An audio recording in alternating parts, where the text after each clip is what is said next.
How to Rip a Country Apart. On May 22, 1856, a congressman from South Carolina walked into the Senate chamber looking for trouble.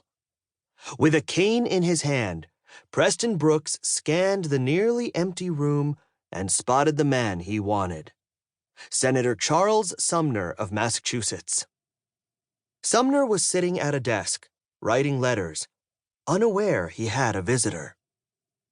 He became aware a moment later when he looked up from his papers just in time to see Preston Brooks's metal-tipped cane rising high above his head. "Stop that cane."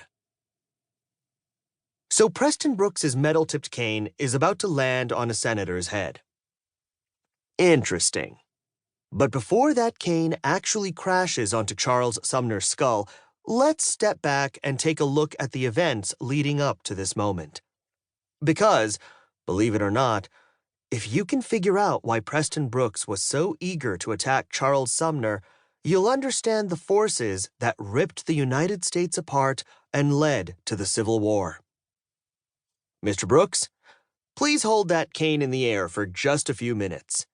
We're going to run through a quick 13-step guide to tearing a country in two.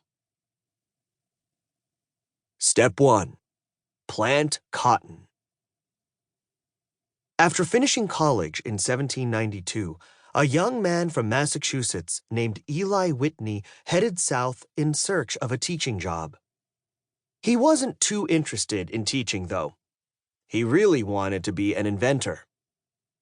Whitney got his big chance when he met Catherine Greene, who owned a plantation in Georgia. Greene told Whitney that plantation owners wanted to grow more cotton. The problem was, cotton had to be cleaned by hand, and it took forever to pick the sticky green seeds out of the fluffy white cotton. If only there was a way to clean cotton more quickly, planters could grow and sell much more of it.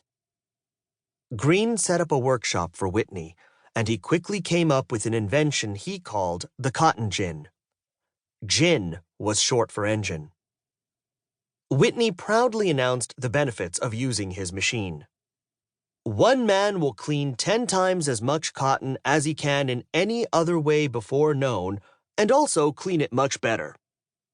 Before Whitney's invention, farmers grew cotton only along the Atlantic coast. Now they raced to plant more cotton, forming a wide belt of cotton plantations across the southern United States, from the Atlantic Ocean all the way west to Louisiana and Texas. Plantation owners made huge profits selling their cotton to clothing factories in the northern United States and in Great Britain. Cotton became so valuable to the economy that Southerners declared, "Cotton is king." This was great for Southern plantation owners and Northern factory owners. But it was terrible for enslaved African Americans. Planting and picking cotton took huge amounts of work, and that work was done by slaves.